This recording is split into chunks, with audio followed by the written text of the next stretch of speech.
Hi friends, good evening అందరికీ. ఈరోజు మీ ముందుకి ఒక లేటెస్ట్ వీడియోతో వచ్చాను.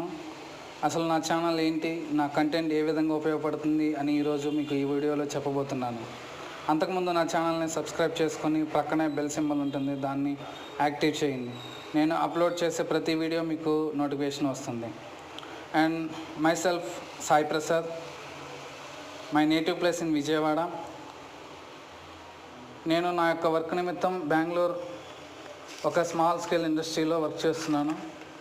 ఇంకా మన వీడియో డీటెయిల్స్లోకి వెళ్తే, ఒక హౌస్ ఎలివేషన్కి ఏం చేయాలంటే దానికి కావాల్సిన మెటీరియల్స్, ఆ ఎలివేషన్ డిజైన్, ఆ డిజైన్ చేసే వాళ్ళు ఎవరు, అది ఒక సిఎన్సి మిషన్లో ఎలా కట్ చేస్తుంది అనేది నాకున్న అవగాహనతో మీకు తెలియపరచాలనే ఒక మంచి ఉద్దేశంతో ఈ వీడియో చేస్తున్నాను.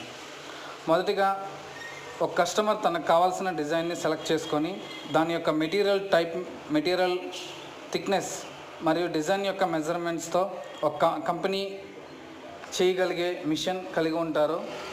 ఆ కంపెనీ యొక్క వ్యక్తికి కాంటాక్ట్ చేస్తారు. దీనిలో మెయిన్ లీడ్ రోల్ డిజైనర్, అంటే దీనికి ఆటోక్యాడ్ సాఫ్ట్వేర్ స్కిల్స్ ఉన్న వ్యక్తి చేస్తాడు. అంటే ఒక మెకానికల్ ఇంజనీరింగ్ బ్యాక్గ్రౌండ్ వ్యక్తి మెకానికల్ ఇంజనీరింగ్ అనే దానిని చాలామంది చులకనగా చూస్తారు. వాటికి జాబ్స్ ఉండవు, ఫ్యూచర్ లేదు అంటారు. కానీ సరిగ్గా ఒక పాత్రలో వెళ్తే మెకానికల్ ఫీల్డ్కి కూడా ఫ్యూచర్ ఉంది. సో వీడియోలోకి వచ్చేస్తే, ఆ డిజైనర్ రిసీవ్ చేసుకున్నాక దానిని కస్టమర్కు కావాల్సిన మెజర్మెంట్స్తో డిజైన్ ప్రిపేర్ చేసి దాన్ని సిఎన్సి లేజర్ మిషన్ సాఫ్ట్వేర్కి సెండ్ చేస్తారు. అక్కడ నుండి మిషన్ ఆపరేటర్ రోల్ స్టార్ట్ అవుతుంది. తన యొక్క వచ్చిన డ్రాయింగ్కి ఏదైనా తప్పులు ఉంటే సరిచేసి కస్టమర్ ఏ మెటీరియల్ అయితే ఇన్స్ట్రక్షన్స్ ఇచ్చాడో ఆ మెటీరియల్ లోడ్ చేస్తాడు. ఆ తర్వాత క్యాలిబ్రేషన్ చేస్తాడు, ఎందుకంటే మెటీరియల్ యొక్క ప్రాపర్టీస్ని చెక్ చేసి layer selections for certain thickness to be selected. దీని తర్వాత సిమ్యులేషన్ చేస్తారు. ఇది ఎందుకు చేస్తారంటే ఆ యొక్క కటింగ్ అనేది ఏ పాత్రలో వెళ్తుంది అనేది కటింగ్ స్టార్ట్ చేసే ముందు చెక్ చేసుకుంటారు. ఆ తర్వాత స్టార్ట్ చేసి ఆ డిజైన్ కట్ అయ్యేంత వరకు ఆ ప్రాసెస్ని చెక్ చేస్తూ ఉండాలి.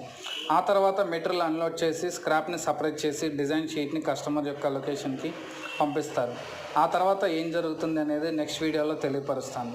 ఈ వీడియో చూసిన మీ అందరికీ నాకు కృతజ్ఞతలు. మరియు ఇంకో విషయం ఏంటంటే, don't take it easy of mechanical engineering. Thank you watching my video and don't forget subscribe my channel. Good night friends.